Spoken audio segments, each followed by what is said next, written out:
13h, 14h. Europe 1, 13h. Avec Céline Géraud sur Europe 1, 13h19. Céline, l'heure d'accueillir vos deux chroniqueurs du jour, le chroniqueur politique Olivier D'Artigol et le journaliste Yvan Rioufol. Bonjour les amis, ravi de vous retrouver en ce début de semaine. On va décrypter ensemble, voilà, l'actualité très riche une fois encore. Et j'avais envie de commencer par écouter Sarah Knafo, invitée donc au micro de Sonia Mabrouk, l'eurodéputée Reconquête, s'est positionnée au fin vert d'un durcissement de la justice des mineurs. Elle critique notamment une forme d'impunité des délinquants les plus jeunes. Écoutez. Le premier principe à avoir, c'est qu'un jeune qui tue comme un adulte doit être jugé comme un adulte. On ne doit pas regarder en fonction de l'âge, mais en fonction de la gravité du crime. Même à 12-13 ans, un jeune qui tue comme un adulte, condamné comme un adulte. Absolument, condamné comme un adulte. Si un jeune de 14 ans assassine, l'arme de coups de couteau par exemple, il doit savoir qu'il peut passer le restant de ses jours en prison. Aujourd'hui, on est dans un système où on veut protéger les jeunes de la sanction au lieu de les préserver du crime. Je pense qu'il faut vraiment supprimer ce code des mineurs qui nous enferme dans la culture de l'excuse. Il suffit pas de dire on arrête avec la culture de l'excuse, il faut en sortir. Voilà, le réquisitoire sans concession de Sarah Knafo, Yvan Rioufol ce matin sur Europe 1. L'excuse de minorité, le cadre, voilà, elle propose des solutions radicales. Oui, peut-être un peu trop radicales. Naturellement, on comprend très bien son exaspération, son indignation, mais de là à suggérer que l'on supprime le code des mineurs et que l'on supprime en fait l'ordonnance de 45, j'entends qu'il faudrait naturellement la réécrire parce que les jeunes de 1945, les jeunes voyous de 1945 n'ont plus rien à voir avec les jeunes voyous d'aujourd'hui. Mais malgré tout, il y a en droit français la notion de discernement. Et je ne suis pas certain qu'à 13-14 ans, l'enfant délinquant ait l'entièreté de son discernement. Donc je crois que c'est un peu excessif malgré tout de vouloir... Elle dit à 15, 16 ou 17 ans, on sait pertinemment que tuer, c'est le mal absolu. Oui, c'est possible. Je veux surtout pas avoir des réponses abruptes là-dessus, mais il me semble malgré tout que d'abord un débat s'imposerait, que ce n'est pas ex abrupto justement que quelqu'un devrait décider si oui ou non on doit supprimer l'excuse de minorité. Et puis il me semble qu'il y a des solutions alternatives qui existaient auparavant, les centres de redressement, je ne sais quoi, moi les maisons de correction. Et puis dernier élément qui n'entre pas dans le débat pour l'instant, c'est la responsabilité tout de même de l'environnement familial, parce que ces enfants 12, 13, 14 ans qui passent au meurtre indifféremment comme s'ils jouaient sont malgré tout des enfants qui n'ont pas été élevés. Donc il y a une carence éducative. Donc il me semble que les enfants pourraient être poursuivis, les parents, pourraient être poursuivis in solidum, en solidarité avec le délinquant qu'ils ont produit. Donc il y a tout ceci qu'il faudrait, me semble-t-il, tout de même poser dans le débat. Olivier D'Artigol. Bon, on a souvent évoqué ce sujet-là, celle de la justice des mineurs. L'ordonnance de 45 a été modifiée à de très nombreuses reprises. La dernière fois de mémoire, il s'agit de la réforme Belloubet, qui d'ailleurs peut être contestable et contestée sur ce qu'on appelle la césure. D'abord on dit la culpabilité, il y a une seconde audience pour donner la sanction.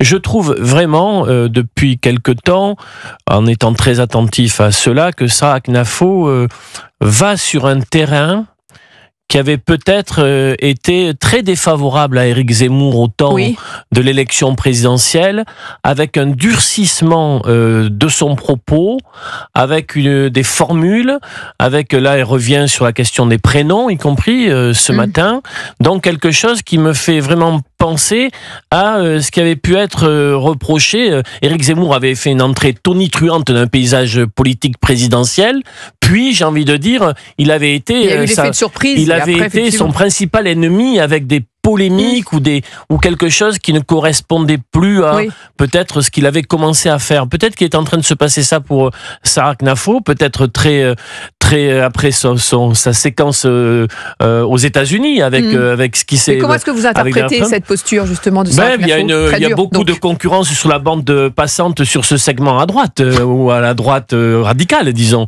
C'est-à-dire que pour se faire entendre, est-ce qu'il ne faut pas aujourd'hui parler plus fort et plus haut et plus dur? Mais François Bayrou lui-même dit qu'il comptait faire de la violence adolescente son principal ennemi public. Non, mais ça, le fait qu'on puisse avoir une réflexion sur la nature... Il y a des drames qui se multiplient avec le fait qu'il y ait un sujet, jeunesse. Ça, il y a un sujet. c'est-à-dire l'ultra-violence des jeunes mineurs et de très jeunes mineurs, est en effet quelque chose qui aujourd'hui met sous tension notre société, parce que nous voyons bien qu'il n'y a pas qu'il y a beaucoup de problèmes pour répondre à ça. Laurent Nunez lui-même disait qu'il fallait renforcer l'autorité parentale. Oui, aussi, c'est un sujet. Enfin voilà, elle centralise, elle avec effectivement. Et voyez, l'excuse de minorité, elle peut être levée de mémoire entre 16 et 18 ans. Il peut y avoir en effet une responsabilité sur l'autorité parentale. Bon, il y a beaucoup de choses. Moi, c'est un sujet très complexe et j'ai du mal à le prendre uniquement sur la manière dont Sarah Knafo voudrait nous le faire prendre. L'excuse de minorité, c'est un bon début, en tout cas, sur l'excuse de minorité. C'est une des parties, c'est certes.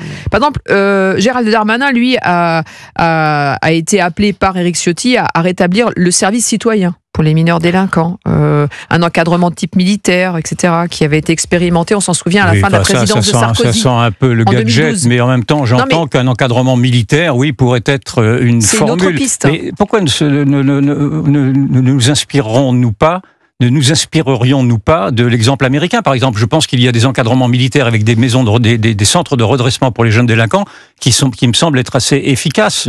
Je ne connais pas suffisamment ce sujet-là, mais il me semble qu'il y a des choses à inventer plutôt que de vouloir casser systématiquement ce qui existe au prétexte de dire qu'on est disruptif, on cherche la rupture et qu'on veut être plus originaux que les autres. Là-dedans, moi je me méfie tout de même des idées abruptes. Mais la procédure, par exemple, de comparution immédiate pour les mineurs à partir de 16 ans... Oui, c'est une très bonne chose. Suite au drame d'Elias, bien sûr.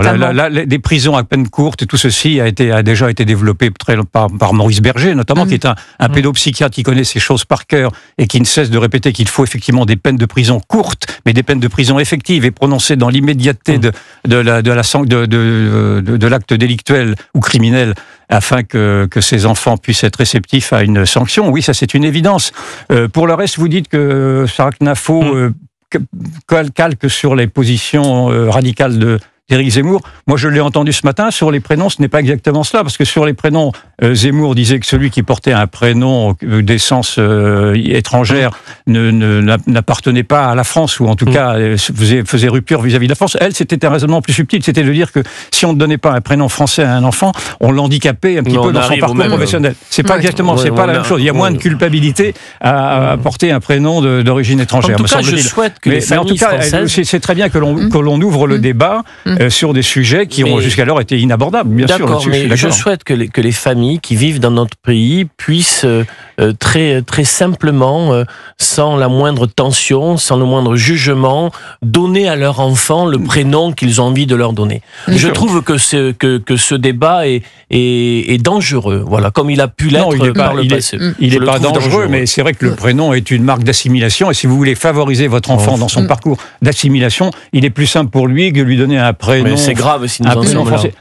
C'est grave, c'est la conséquence effectivement d'abord d'une délinquance qui vient plus généralement de l'étranger, donc les Français eux-mêmes font la relation, et puis en effet il y a beaucoup d'injustices à juger simplement sur le prénom, j'en suis bien d'accord, mais malgré tout l'ADN français est un ADN assimilationniste. Yvan Rioufol, Olivier d'Artigol, on reste ensemble dans quelques instants. On va entendre ce qu'a répondu Manuel Bompard à la question « Est-ce que l'islamiste est une menace existentielle pour la France ?» Vous allez entendre sa réponse à Manuel Bompard, coordinateur de LFI. À tout de suite. Il est 13h27, bon début d'après-midi avec Céline Géros sur Europe 1. Europe 1, 13h.